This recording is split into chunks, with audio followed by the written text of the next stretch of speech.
concentrarte en lo que ahora tienes y disfrutarlo en vez de pensar en lo que vas a hacer en media hora y esa intensidad de que lo necesito hacer. A la larga en la vida te sentirás mucho más frustrado. Al hilo de lo que comentas sobre la atención, en mi círculo más cercano tengo varios amigos, profesores y profesoras con las que hablo muchísimo de este tema. ¿Podrías darnos algunas pautas para mejorar la atención, la concentración y sobre todo esta fuerza de voluntad que comentas que es tan necesaria en las aulas? Bueno, Mel, es que hay un tema interesantísimo y es que nosotros esculpimos nuestro cerebro en tiempo real según a qué prestamos atención.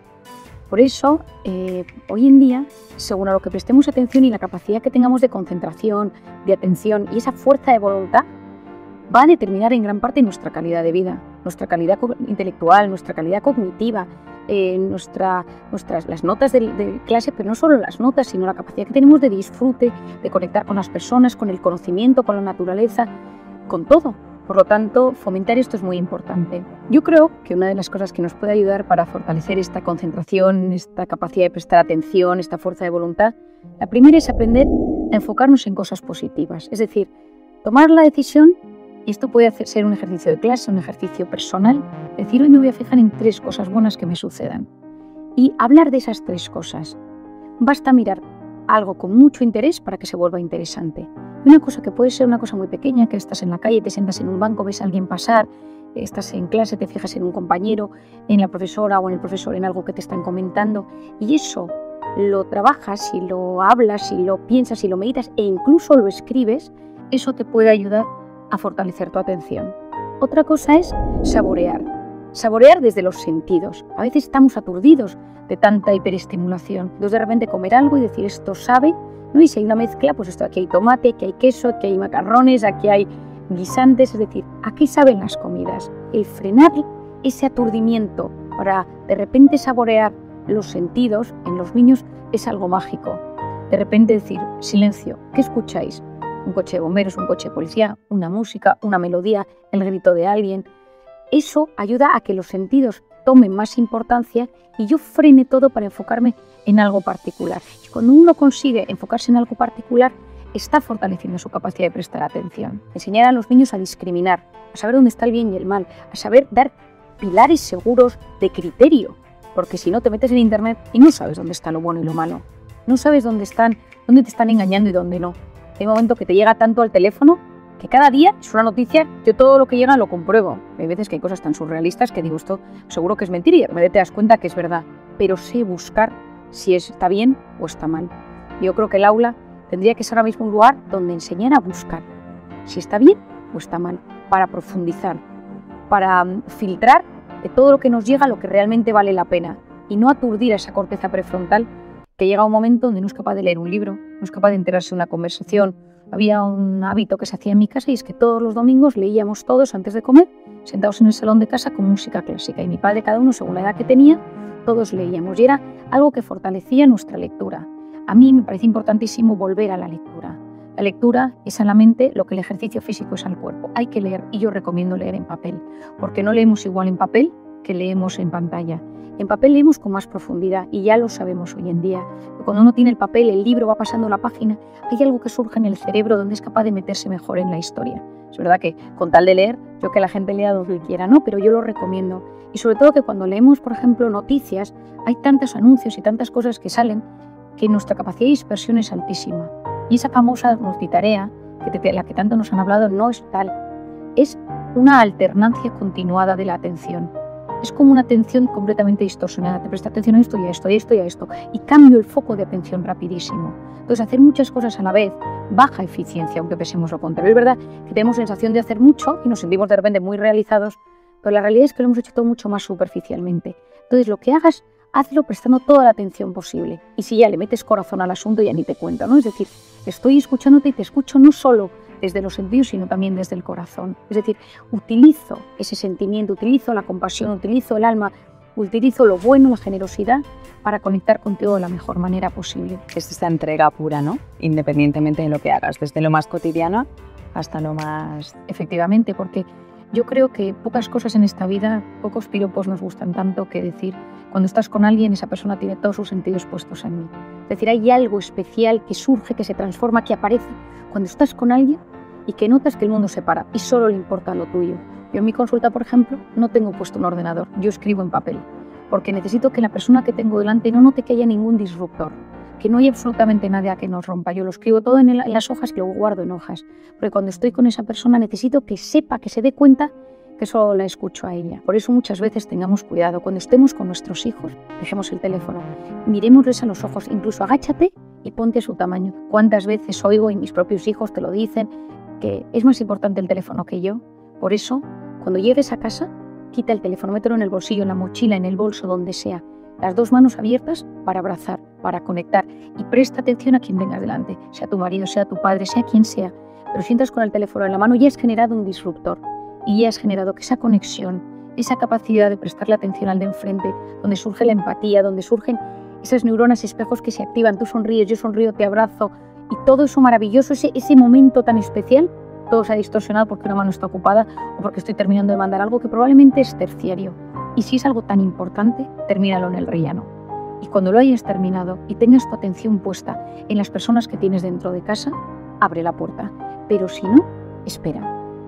Y yo creo, Melania, que esto, que tú y yo que también lo estamos hablando hoy aquí, es lo que buscamos, tener una sociedad que le importen los demás, que no vayas solo enfocado en ese dispositivo, que te metes dentro y te olvidas de los demás, sino que seamos capaces de levantar la mirada, conectar con los ojos del que tienes delante y dar importancia a lo que realmente la tiene. Una de las cosas que comentabas sobre la fuerza de voluntad me parece un término precioso y que realmente nos forma como personas y nos ayuda a vivir una vida más plena. Dices que se puede aprender desde pequeño, que se trabaja en el cole, en las aulas, pero también sería posible haberla aprendido de padres, de abuelos, de amigos. Tener un modelo de identidad en la vida es clave. Y en voluntad, ni te cuento. En mi caso son mis padres. Los dos tienen una fuerza de voluntad excepcional, ¿no? Es decir, yo he aprendido de ellos el orden, la constancia, la perseverancia, cómo actúan, cómo, pues si tiene una cosa que hacer es lo que se hace, haz lo que debes ahora en este instante. A veces esto no lo hagas ahora y pospon la recompensa más tarde, te apetece esto, ahora no es el momento. Y cuando tú eso lo ves en tus padres, es mucho más fácil que tú lo hagas como hijo. No podemos pretender que nuestros hijos hagan cosas que nosotros no hacemos. No podemos pretender que nuestros hijos tengan una gran atención si nosotros se nos ve con el teléfono perdiendo el tiempo, sino si nos ven que nos cuidamos, que cuidamos nuestra mente, que cuidamos nuestra alimentación y tus hijos te dicen, papá, ¿por qué no nos tomamos? Y dices, después de cenar. Esos pequeños tips, esos pequeños consejos, los hijos van aprendiéndolos y saben que lo que te apetece no lo haces en el momento que te apetece, sino que hay cosas que convienen y no convienen. Y no es un tema de restringir o de control o de reprimir, sino de gestión sana. Porque si no sabes controlar o si no puedes controlar todo aquello que te apetece, todo ese impulso, y frenar, también está en la corteza prefrontal ese impulso, concentrarte en lo que ahora tienes y disfrutarlo en vez de pensar en lo que vas a hacer en media hora y esa intensidad y que lo necesito hacer, a la larga en la vida te sentirás mucho más frustrado. ¿Qué otras herramientas nos pueden ayudar a hacer una buena gestión del cuerpo y de la mente y de esta obsesión que a veces tenemos por aprovechar el tiempo al máximo? Bueno, yo creo que hay una obsesión, efectivamente, como tú bien dices, de aprovechar el tiempo, el famoso FOMO, que ahora se habla tanto, lo que se denomina el fear of missing out, el miedo a perderme algo, ¿no? Entonces, constantemente me meto, veo si ha pasado algo a nivel mundial, personal, familiar, me meto en los chats, me meto en los portales de noticias, con un miedo constante, ¿no? Y hoy en día, ese mundo digital, nos hemos visto inmersos en un estado de alerta constante, ¿no? Yo recomiendo muchísimo quitarse las notificaciones de la pantalla.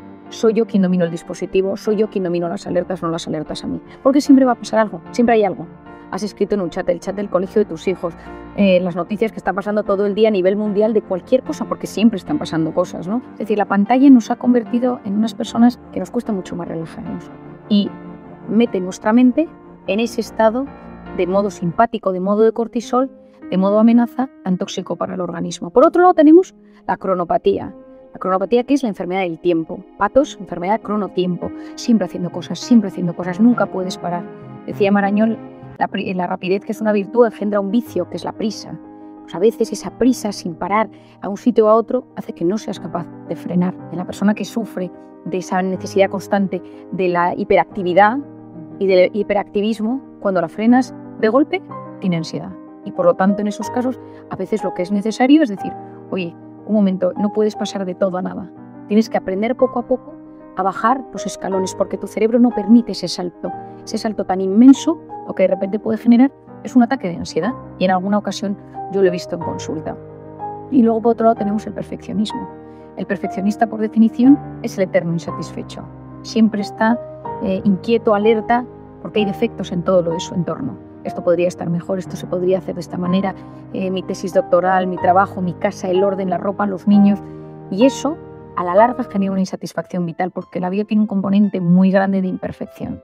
Cuando uno es muy perfeccionista, esto puede desarrollarse en trastornos obsesivos compulsivos, y conocer el impacto que esto tiene en la salud va a ser muy importante. Entonces, ese estado de alerta mantenido, tanto por la cronopatía, por el FOMO, por el tema digital, por el perfeccionismo, por la necesidad de hacer cosas constantemente en este mundo tan frenético en el que nos ha tocado vivir, apasionante pero frenético en el que nos ha tocado vivir, tenemos herramientas. Algunas ya las hemos ido hablando durante este rato de conversación, pero me gustaría puntualizar otras.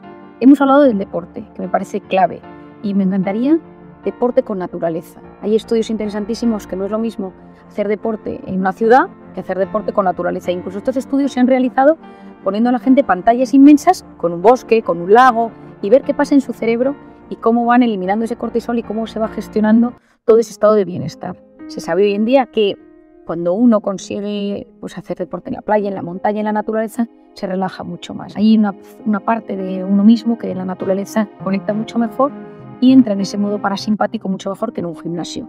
Ojo, si solo tienes el gimnasio, pues adelante, porque es lo que tu cuerpo necesita. Por otro lado, me parece fundamental todo el tema de aprender a conocer nuestro cuerpo y conocer cómo va somatizando mi cuerpo. Entonces, como el primer mecanismo ante la angustia es hiperventilar, la taquipnea, esa necesidad de generar más oxígeno en el cuerpo, esas taquicardias, hoy en día conocemos una manera fácil entre comillas, de frenar ese estado rápido de taquicardias o estado de alerta. ¿Por qué? Porque como hemos hablado al principio, cuando yo noto una amenaza, lo primero que sucede es que mis pulmones y mi corazón cambian su forma de latir. De repente meto bocanadas de aire mucho mayores, tengo respiración mucho más entrecortada y superficial, pero lo que sucede es que entra más oxígeno del que debería y todo el cambio del oxígeno y el CO2 en mi cerebro va a generar desde esa visión borrosa, los hormigueos, esa sensación de malestar tan conocida. Es decir, ese estado físico de tantísimo malestar en un primer momento tiene mucho que ver con ese oxígeno y con ese CO2 que sale y entra de forma disruptiva en mi organismo. Por lo tanto, si en ese momento uno aprende a respirar de forma profunda y con conciencia, es capaz de generar un estado de calma dentro de sí. Y esto tiene mucho que ver con varios músculos de mi cuerpo, entre ellos el diafragma, que es el encargado de que todo esto suceda. Cuando yo respiro profundamente y mantengo la respiración unos segundos y luego la saco con profundidad y ya si soy capaz de ponerle un pensamiento positivo, yo siempre digo de pensar en alguien a quien quieres mucho o un pensamiento de agradecimiento, de repente al cabo de unos minutos mi cuerpo funciona mejor. Al final no deja de ser un movimiento físico donde nosotros vamos trabajando diferentes tipos de respiración, mantener la respiración que al principio cuesta, pero como un hábito, incluso para dormir por las noches. Yo a muchas personas cuando no consiguen descansar les digo que hagan alguna técnica de respiración antes de dormir y cómo su organismo consiguen ponerse en ese estado de calma bajando al sistema nervioso parasimpático. Yo recuerdo en una ocasión estaba en un avión y una señora oí por detrás que tenía mucho miedo a volar y que gritaba y a otro lado decía, pero que respire. Y le decía, no, si lo que pasa es que estoy respirando demasiado, ¿no? Bueno, me acuerdo que acudí detrás del avión a ayudar a esta señora a respirar, pero era incapaz, ¿no? Se le había ido de las manos y ya estaba en un ataque de ansiedad dentro del avión. Pero cuando fuimos relajándola poco a poco, el hecho de esa respiración profunda y consciente ayudó a que pudiera volar y que pudiera aguantar todo el vuelo. Y hoy en día conocemos el tema del mindfulness o la atención plena. Me parece que es una técnica muy interesante de entender porque consiste en conectar con uno mismo y tener conciencia de uno mismo, de lo que siento, de cómo me siento, de las sensaciones que llegan a mi cuerpo. Es decir, hay veces que la gente lo confunde con una forma de meditar, porque todo este asunto está muy en boga hoy en día, ¿no? Yo creo que lo importante es que cada uno tenga sus propios mecanismos que le ayuden. Después de tantos años he conocido todo tipo de personas que conectan con diferentes mecanismos, que de repente les ayuda. Y lo que se sabe es que las personas que son capaces de frenar para conectar con uno mismo, con un pensamiento, decirme algo agradable que me ayude a no ser mi peor enemigo, a no hacerme autoboicot, mientras dejo pasar ese cúmulo de pensamientos negativos, ayuda muchísimo. Eso sí, medites, respires, hagas mindfulness, hay dos cosas que van a ayudar a que esto fructifique mejor. Y son dos herramientas, que es la aceptación y el abandono. Esa aceptación a que yo no lo puedo controlar todo. O ese abandono a que a veces nos angustiamos porque parece que o nosotros podemos con todo lo que llevamos en nuestra vida o nos vamos a romper. Y cuando nosotros trabajamos todo este tipo de técnicas, me ayuda a sentirme mejor. Pero si lo que sucede es que yo busco relajarme desde el control, lo que va a hacer eso es generarme un estado de alerta todavía mayor. Y yo creo que conectar mente y cuerpo y saber que en ese punto, que a día de hoy yo creo que es de los únicos que conocemos, donde hay esa simbiosis tan brutal, donde se unen la mente, la psique, el alma, el cuerpo, todo ello en uno y podemos hacerlo de forma consciente, yo creo que nos abre un mundo apasionante.